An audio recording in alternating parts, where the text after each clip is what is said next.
to a tangible business that's doing good for the community, that financial mechanism has the ability to accelerate impact, because now you're able to just go and do the impact part and know that it's going to be financially supported because of the positive environmental, social, and carbon benefits that it has in the community. Mm-hmm. We get to that stage, we'll solve these problems, because now it's actually a business model to actually do good. Bring that on.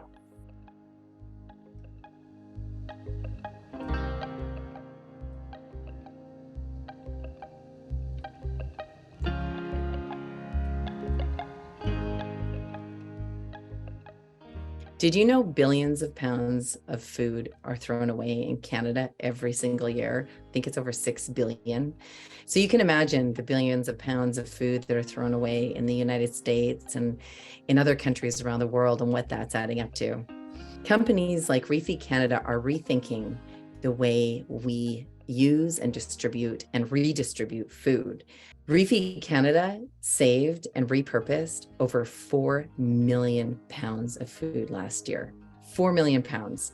They put that food into the mouths and tummies of families, and they turned some of that food into byproducts to help with regenerative farming and gardening and to build healthy soil. And a bunch of that food went to feeding livestock. We don't have to be throwing our food away into garbage pits and dumps. It's really time to rethink the way we use food and the production and distribution of food. In this conversation with Stuart Lilley, the founder of ReFeed Canada, we talk about the journey that food takes and how it lands in ReFeed, why he started ReFeed Canada, and the incredible impact that they're having, not just in repurposing food, but the impact that they're having in their community and the lives that are being impacted as a result of rethinking food and focusing on circular nutrition, focusing on feeding people, healing soil, and zero waste.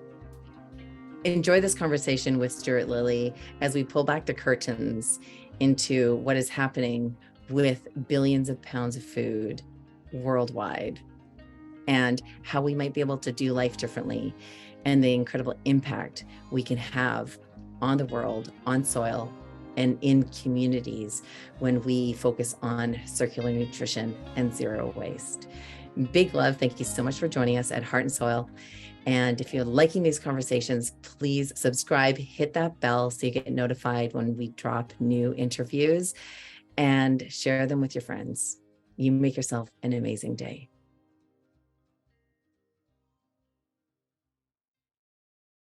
Stuart, thank you so much for joining me to talk about circular nutrition, zero waste, and the incredible work that ReFeed is doing. Thank you, Natalie. I appreciate you inviting me on.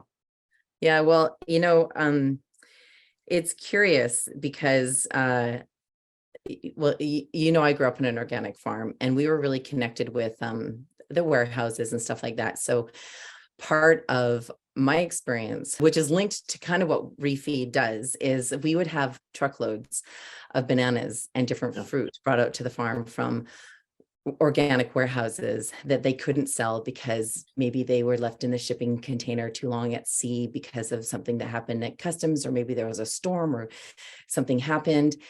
And so the food wasn't good enough to put onto grocery store shelves anymore. So it would come out to our farm and we compost it, and there'll be a ton of good food. And we take that food and we'd eat it ourselves. We share it with our friends, and we would gift it to different food banks and wherever it could be used. And then another thing that we did with bananas is we started to dry it. And I'm talking, we dried hundreds and hundreds of pounds of bananas.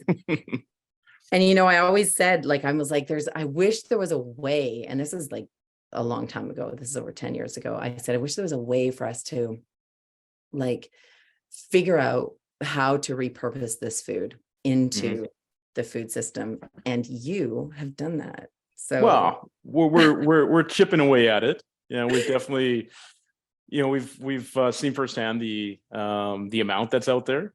And it's really about, okay, well, how do we use it to its highest value, right? Yeah. ReFeed Canada has a massive vision and is already having a massive impact in the food system in the way that we are redefining waste, like you're talking about, and repurposing it in lots of different ways. So if we could just zoom out for a second Absolutely. to give our listeners and the people who are tuning in right now a bigger picture of what ReFeed Canada is and what you're doing and what your vision is with it. Yeah, so ReFeed is a nutrient upcycling company that is creating circular food systems. So using localized agri-food byproducts as resources into feeding people, livestock, and producing soil microbiology to regenerate soil and grow more food. So we're creating that complete circular system, working with different stakeholders throughout the supply chain as well as the food industry to ensure that we're creating that connected system for the community. We're trying to create the circular system where these nutrients that are being wasted, can actually find a higher value, a higher purpose. And the first step is get it out of the waste stream. Let's not call it waste anymore. Let's call this food that may not necessarily work for the retail side of it, but is healthy, it's nutritious, it's traceable. And then how do we get it into the hands of those that can do something else with it? We're not processing here into dehydrated snacks or powders. We've touched on it. It's something that we know we can do, excuse the pun, it's low-hanging fruit.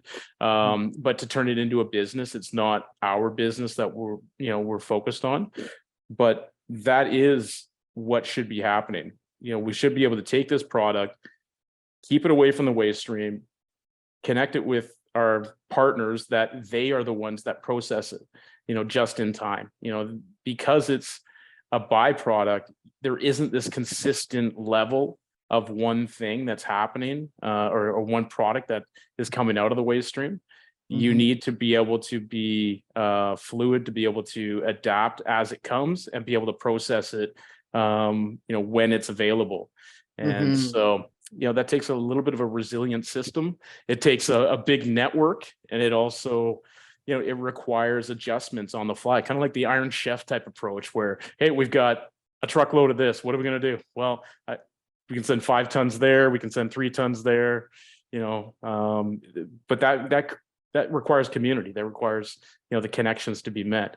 And if you can't recover it for people, then, the other parts of what we do as well, I think are pretty cool, where we're still upvaluing those nutrients into regenerative soil amendments or livestock feed. Yeah. And why is that so important to you, Stuart? Yeah, I think that goes back to, I guess, my Genesis story where, I was raised single family or single mother, not a lot of money. But what she always had was amazing food. And we would always have people over at the house from all walks of life. And we shared and connected over food. And so that always stuck with me that, to connect with people, all you have to do is sit down at the table, have a great meal, and you can overcome so many of your differences just by just bringing together over a meal. And so, that kind of set me on this journey of staying in the food industry, being connected to, food production, started a waste consulting brokerage company that I became a part of because I wanted to be a part of the evolution of the waste industry. I didn't like this take waste approach. Yeah, I saw resources there that needed to be recovered. And so when you just talk about waste, what do you mean by that? So I was involved in solid waste. So everything from coffee cups, just general garbage waste, organic waste, put it all into the same basket here. Our role in the consulting brokerage is to go into a client's business and disrupt the control by the waste industry. And so that you're giving the control back to the producer.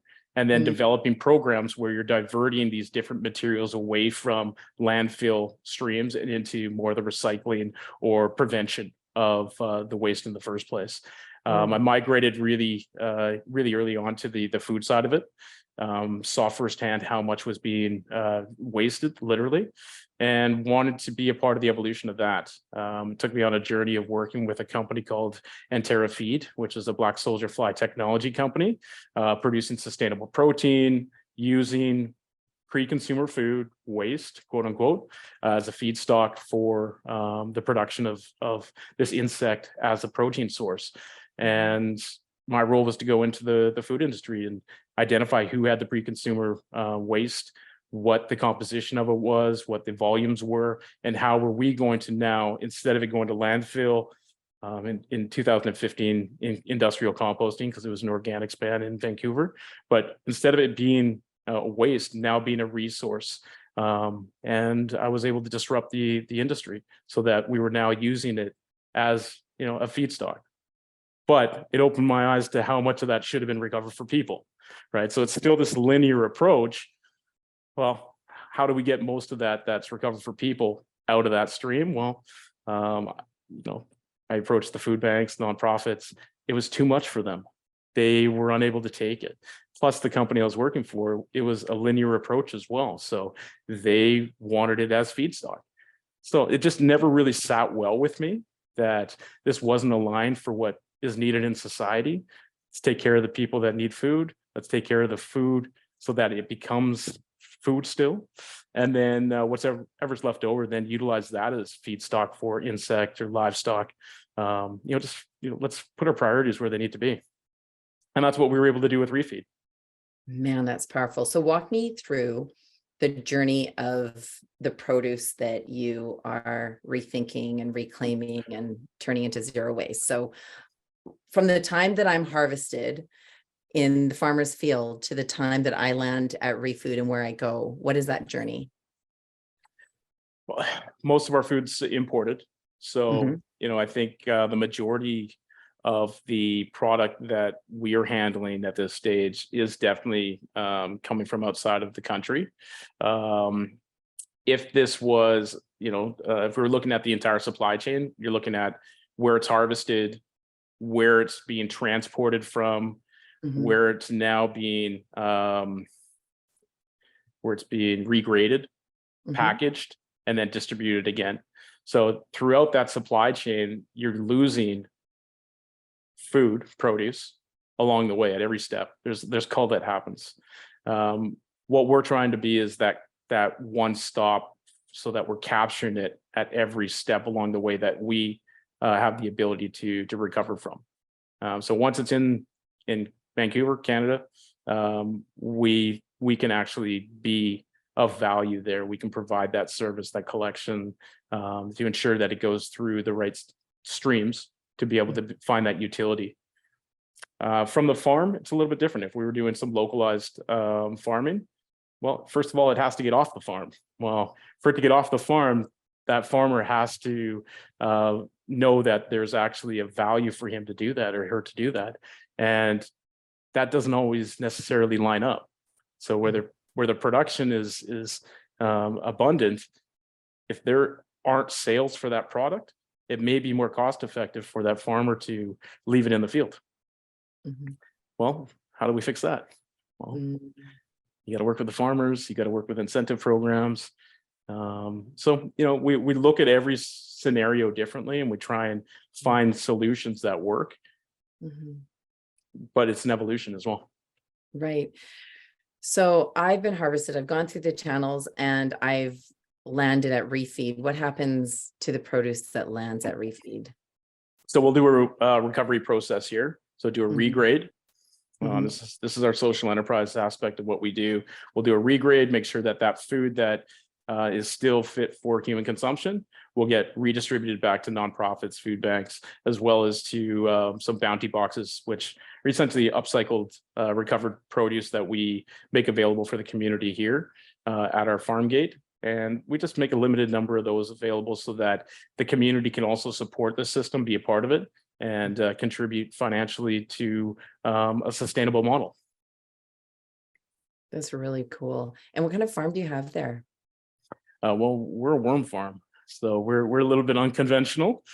We built a vertical worm farming system to bioconvert these byproducts into soil microbiology resources that go to regenerate soil and replace synthetic fertilizers, conventional carbon intensive products. And we use it, we also create bespoke compost methods to produce that more full spectrum microbiology. Everything's about what's in the soil, right? So we're trying to really get the life back in the soil. So producing those products that are full of life that will accelerate that regeneration in the soil that is suffering right now. Right. So there's produce goes to a few different places. One is it goes into the hands and mouths of people who need it. And then you make up a small amount of bounty boxes. Yep. And then from there, there's some produce that goes to livestock as well, right? Yeah. So I would say that the majority actually is diverted towards local farmers and their livestock. So dairy farms, pig farms. 90%. I would say that we bring into our facility. We're not bringing in small amounts. So we're talking about 10, 15 tons a day of pre-consumer produce that, really isn't salvageable for human consumption. We'll divert that to local livestock operations and then work with, the plan is to close that loop as well by working with those livestock operations to capture the manure and turn that into regenerative inputs that can be used on farms that are needing those inputs as well. In the lower mainland, Fraser Valley here, we have this concentration of livestock operations that produce too many nutrients. So their land can't actually absorb the nutrients that they're producing. So to help solve that, we want to make sure that we're also developing processes and systems that can capture those nutrients and use those as resources on farms that don't necessarily have what they need. Man, that's powerful. And then some of the produce ends up being fed to your worms. So tell us about the worm farm that you created. It's quite extraordinary.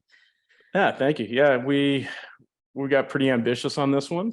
So we built a 3-level vertical worm farm, and it's all about the bioconversion process using biology, biotechnology to convert these waste streams, quote unquote. Again, I look at them as just their byproducts, but bringing them in, turning them into a feedstock, and then having the worms do their magic and put them through the digestive system to create these microbial rich worm castings that are fungal dominant. So we're very it's customized what we're developing to be fungal dominant worm castings, which really help regenerate soil faster and put those necessary pieces into the soil to create the soil structure.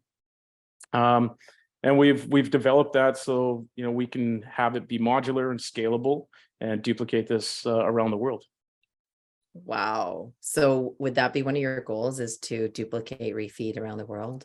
Yeah, that's one of the big audacious goals that I have.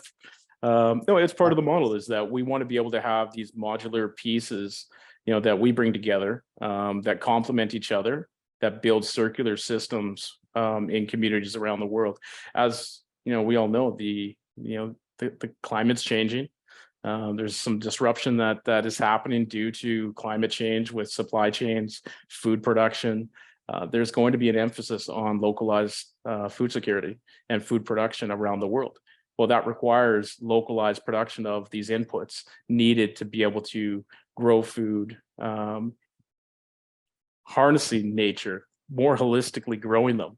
And so we want to be that company that is creating those circular systems to harness those nutrients to create that natural system and replace the synthetics that are being used. That's really powerful. And you said that your worm compost, your own castings, are fungal dominant, right? And often, you can correct me if I'm wrong, worm castings are understood to be more bacterial. And so I'm curious, is that true? Would you agree? Yeah, I would agree. Yeah. I'm curious if just for the home gardener or farmer who might be watching this, how do you make your worm castings more fungal? So it comes down to feedstock and the processes that we incorporate into our system. We create leaf mold, for example. So municipal leaves are brought into our facility by the truckload, and we age them a special way over a 12-month period to create this leaf mold that is a great soil builder. So we incorporate that into the feedstock for the worms, as well as some other bespoke inputs as well. And what it does is just creates this this buildup of this life within our worm beds, so that when we harvest them, probably about 4 to 5 months after they've actually consumed the materials, it ages in the bed, and by the time we're harvesting it, the fungal content, the fungal load within there is it's impressive. That sounds impressive. I can almost smell it. I can almost, Oh, 9,000 miles away from you. And I feel yeah. like with the way you described it, I can smell and feel the sweetness of it. It is the sweetest smelling, grow medium that there is. Like, you just smell it, you can put your face in there. And Ah, we're including fermented produce. We let our produce kind of age a little bit before we're feeding it to get that microbiology kind of going in there as well. The bacteria and that. And when you smell this product, knowing where it came from, manure, fermented produce, leaf mold, all these different ingredients that individually have their own odors, and you smell it after, and it has that sweetness, that unbelievable earthiness to it. It's amazing. It's amazing what we're able to do with nature. yeah. What excites you the most with the work that you're doing with ReFeed? That it is contributing to a better future for my kids. Yeah, we've got 3, and I worry about their future. I worry about the trajectory that we're on.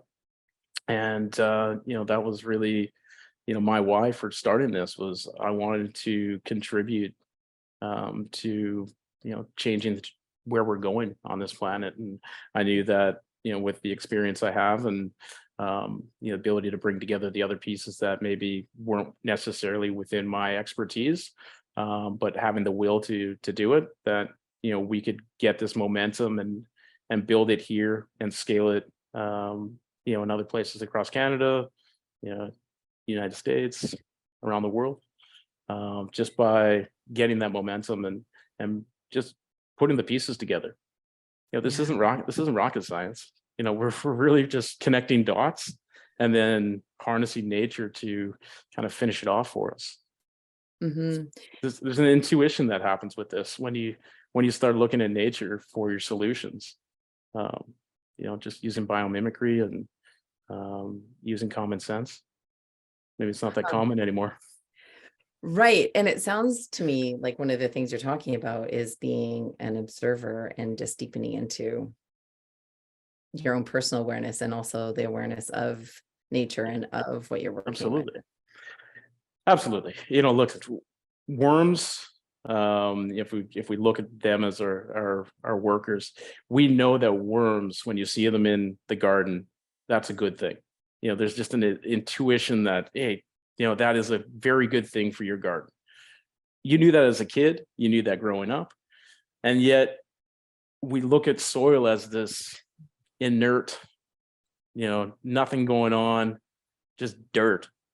When it's actually a whole ecosystem that has symbiotic relationships that's far more complex than what we have above it. And yet we've just completely ignored it. Yes, yes. And it's curious because when we think of farms, we often think of vegetable farms or orchards or dairy farms or pig farms or chicken farms, and you have a worm farm. And do you think we're going to see more and more worm farms like popping up around the world? I think it's a piece of the puzzle, right? This is not a one-trick pony. The worm farm is one input. The castings are an input. Creating the more holistic microbiology through bespoke composting methods, that's another input. But what you're wanting to create is products that are holistic, that go back into the soil to accelerate the system, which will then regenerate itself. Okay. Worm castings are a piece of that. And yes, they're great for bioconverting byproducts into, resources that are, alive and crucial. So yeah, they will be a piece of the puzzle and should be around the world.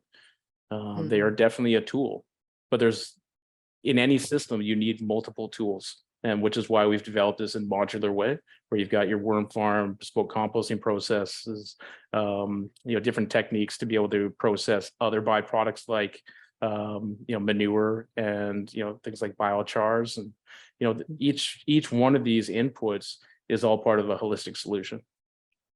So tell me about those other parts and how you're incorporating them into ReFeed. Sure.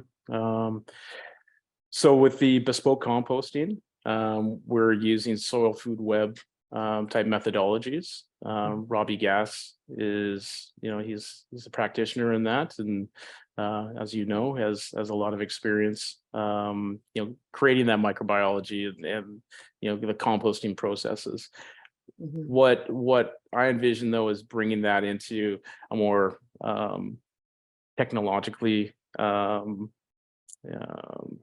like a process that's more automated so that we can scale it. We need more. I think at the end of the day, anything that we're doing right now to transition away from the conventional methods requires a lot of production. And so how do you do it in balance? How do you do it efficiently so that you're meeting the needs of this transition? Well, we need to come up with processes and techniques to be able to do that, that are going to be able to scale to the need that we need to meet. So developing processes that are more automated, but while still creating that microbiology. And it's just really just combining these methods with the technologies that are already out there, the monitoring, the sensoring. If we can take nature and then enhance it through these unique tech tools that are being developed, that's how we're going to get there. Let's not recreate nature. Here's nature, let's enhance it, right? And it's the same thing with manure management. So there's processes already in place to be able to separate manure into solids and liquids. What we want to do is take those solids, further process them into value added products that can then be used where they're not being produced. So on the farm where there's too much, they have to get it off. Well, let's get it into a product that can be used in other farms to be able to support their needs, which is the replacement of synthetics and using more nature-based solutions. So it's connecting those dots, developing the processes, and working with partners to be able to do it. We're not looking to recreate every single system that's out there. If there's one that already works, we'll incorporate it into this and add it as a modular piece. That way we can accelerate this. Yes, amen to that. So how much food waste are you rethinking, reclaiming, and repurposing into nutrient-rich? Sure. Inputs? So last year we had 4.5 million kilograms of produce come through this facility. That would either be recovered for people, about 10% of it's recovered for people, and then the rest goes into livestock or soil microbiology.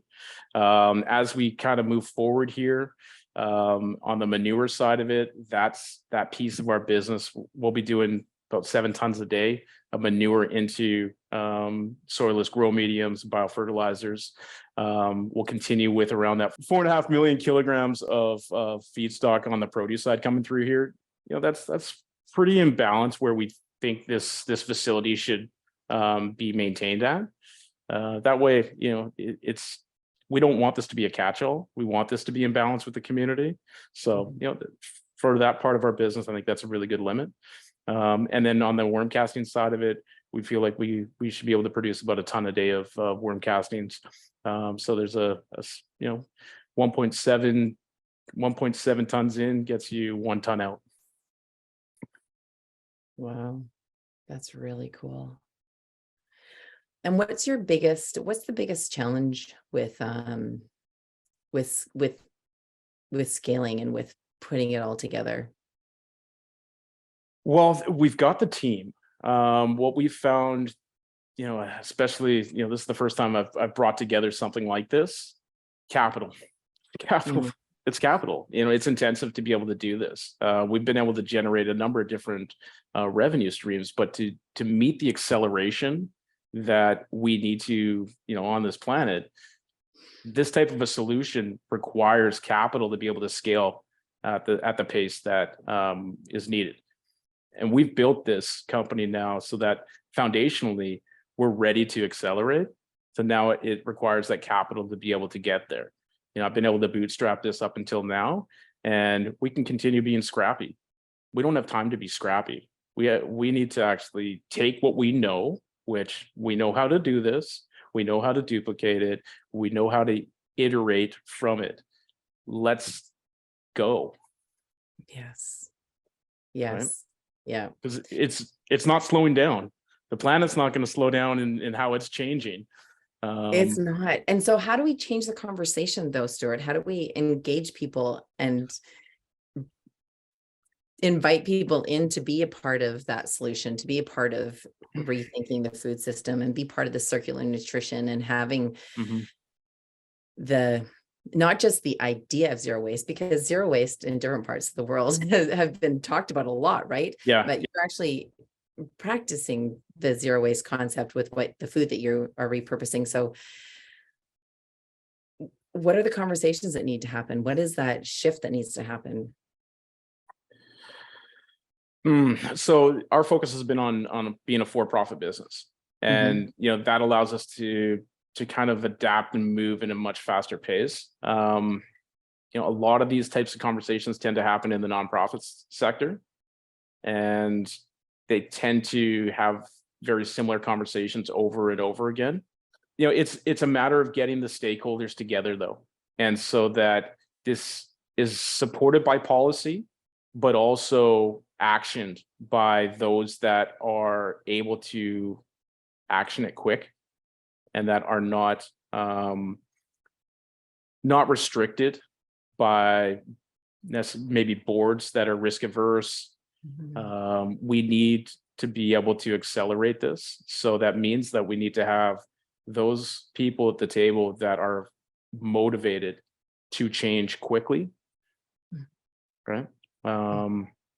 And that's really about bringing together the stakeholders at the table, and that's everybody from the food industry to government to the nonprofit sector is important, the food banking sector, but it's also universities and the data science people and farmers. We've got to get them all to the table here so that we can start really working collaboratively to accelerate this. In Vancouver, like, we are doing a pretty good job here. It's come a long way. I've seen so many iterations since 2013, the good, the bad, the ugly. But there is this ecosystem that's being developed here that is really incubating a lot of good things that really should be duplicated in other parts of the world. It's the other parts of the world that I worry about more than maybe here. Like what other parts? Well, I think if you look at Canada as a country, we're doing a lot more proactively than other countries. But if you look at different areas of the developing world where they lack the infrastructure to even get to a baseline of diversion, I don't know how you fix that. Right? We don't have answers for everything. I don't have answers for everything.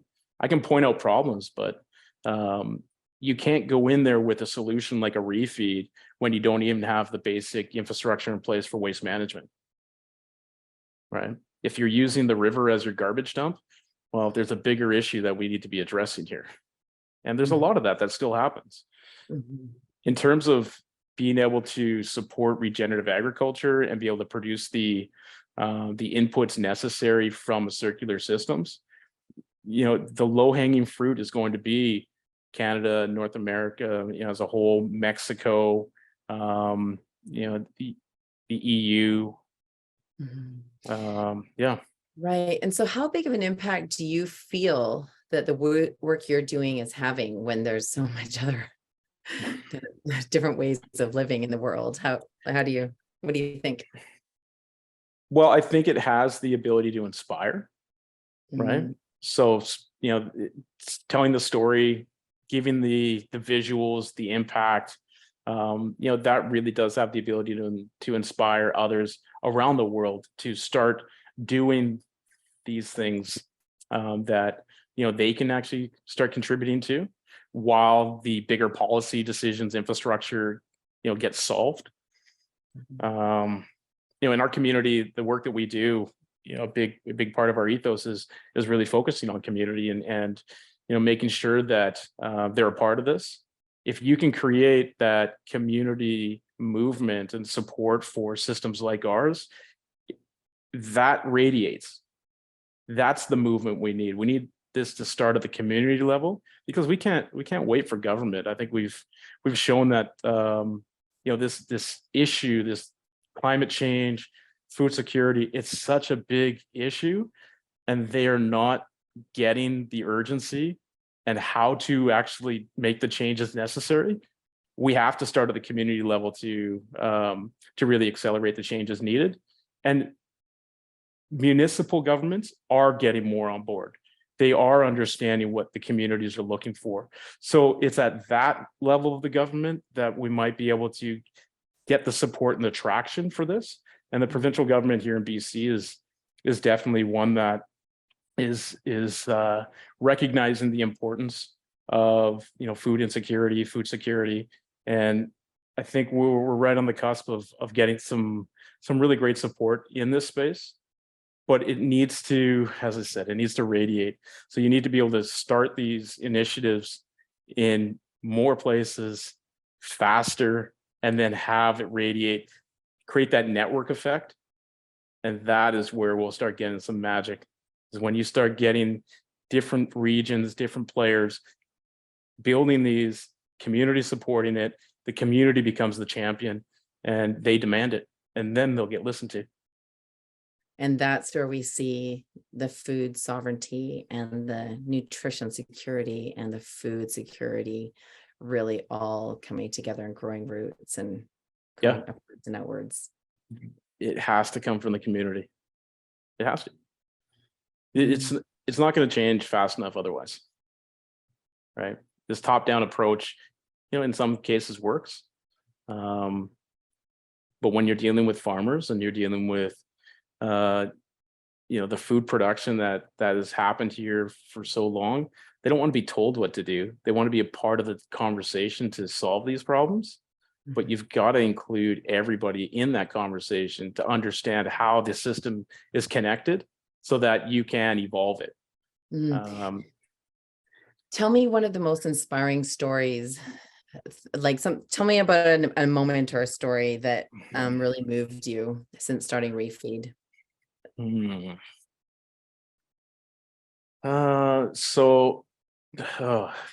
been quite a few. I think one that most recently that we've been a part of has been since the fire in Langley BC, right? The basic infrastructure that's there has not been rebuilt. So you've got First Nations communities there that have been, without electricity, basic food needs. There's an organization called the Valentine Project that has been taking food up there and reached out to us, and we've been able to put together some rescued produce for them to be able to take up there, but to understand how much it actually means to that community. That's when it reinforces why we do that piece of it. That's not, for us, that's not the business of ReFeed. It's a modular piece that we knew needed to be incorporated into a sustainable system, a circular system that was missing here. And it's because of those, those impact, connections that are made in the community that is just needing the basic necessities, which is food. And it's so close to us that we're able to support. And the Ballantine project is doing so much of the heavy lifting to be able to make sure that that community gets what it needs. To be a part of that, that's why we do it. And that's something that gives me goosebumps just to contribute. And, it goes all the way down to, being able to support, the Greater Vancouver Food Bank and the Burnaby Neighborhood Houses and Don't Go Hungry and all these organizations that they're just looking for nutritious food to be able to redistribute to those that need it. Yes. And I think, and that's one of the things I love about ReFeed is the food that we're getting when we're visiting the food bank is not always highly nutritious or even, I would say, delicious. It's often canned, packaged, low cost food that lands into the food bank, and you are putting like actual fruits and vegetables into the hearts and the mouths and the tummies locally. And so that just fills my heart up. And then, and I think, and the reason I wanted to touch on this part is because, like ReFeed is, yes, a for-profit company, and at the same time is doing this community-based work. And so supporting your company by buying the byproducts of your worm castings and your compost and whatever other inputs that you are turning that waste material into is helping support you in getting the food into the communities and into these different places that so desperately need it. And there's more people today that are turning towards support with food security than ever before. Yeah, 1 in 7 people in Canada. It's increasing at such a rapid pace. I think there's, if you look at the amount of food that's wasted, $6 billion a year in Canada alone. Those numbers are, it shouldn't be that way. I think if all we did was just do the easy things, which is, support this, this type of approach where, we're not adding technology to this. It's just simply, okay, instead of it going there, bring it here. We'll go through it and get it back to those that need it. It's the simple stuff. We overlook so often that just do the simple things, and the impact that you create is far reaching. One of the things that we're developing right now is being able to quantify the impact that we contribute to, with all aspects of ReFeed. There's so much talk about carbon credits and, being able to take a carbon credit and monetize it and through carbon storage or diversion. That's a linear approach again, and it has the ability to be hijacked. What we're developing and we feel would be a financial mechanism that would really just support the scaling of impact is to quantify the entire impact of a system that like ReFeed's creating, diversion, feeding people, creating the soil microbiology, the regenerative inputs that go to grow more food, that replaces synthetics, that reduces groundwater contamination. Like, you just go through the whole life cycle assessment of the entirety of it, and then have that be a financial tool, in a credit that, like an impact credit, that could be available to the community, that someone could buy or a corporation could buy into a tangible business that's doing good for the community. That financial mechanism has the ability to accelerate impact, because now you're able to just go and do the impact part and know that it's going to be financially supported because of the positive environmental, social, and carbon benefits that it has in the community. We get to that stage, we'll solve these problems, because now it's actually a business model to actually do good. Bring that on. Amen to that. I love that. Right. And then everybody can be a part of it. You create this system where, those in the community are supporting what you're doing. You've got products, you've got this financial mechanism that they can support. That's, whether it's being simply contributing to the system, or if they need to offset because they can't reduce all their emissions, they can support a community impact project. We'll just go and solve problems. Let's just do that. Yeah, so powerful. So how can people support you in ReFeed? Yeah. So, follow us, social media, stay on top of what we're doing. We've got a great newsletter that we send out every couple months. I think we'll hopefully be increasing that to monthly. We have products now available, so we're commercializing our products or regenerative inputs, whether it be worm castings, vermicompost, living soil. We're a distributor for a number of other companies as well under our regenerative umbrella, so I'll be able to purchase their products as well, ranging from seaweed extracts, fish emulsions, fulvic, humic acids. We've got biochar, and so we've got all this movement right now in products as we kind of hit into the spring season. So we've got these products under our umbrella that are ready to just actually absolutely take off. And then also we're doing a raise right now. So if there's anybody interested in looking into becoming an equity partner in what we're doing, we'd love to chat.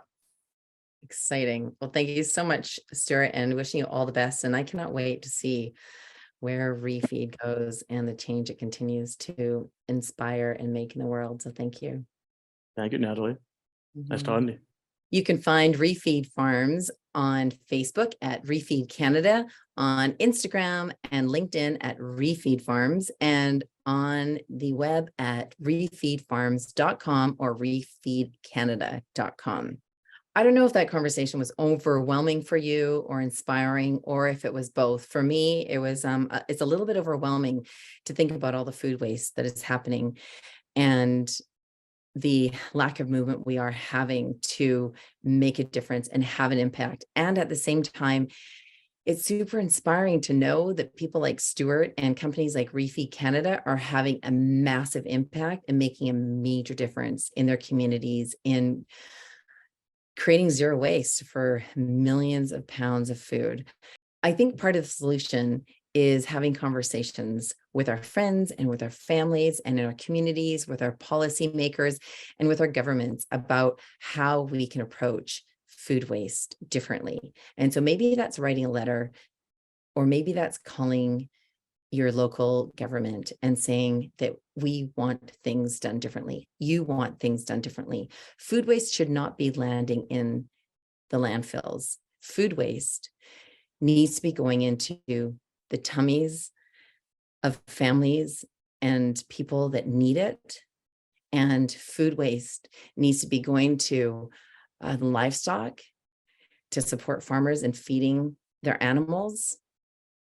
And food waste needs to be composted or fed to worms at worm farms to be turned into beautiful nutrient-dense byproducts to heal soil and to build healthy soil. These are the conversations we need to be having. Thank you so much for joining us at Heart and Soil Magazine. We deeply appreciate you.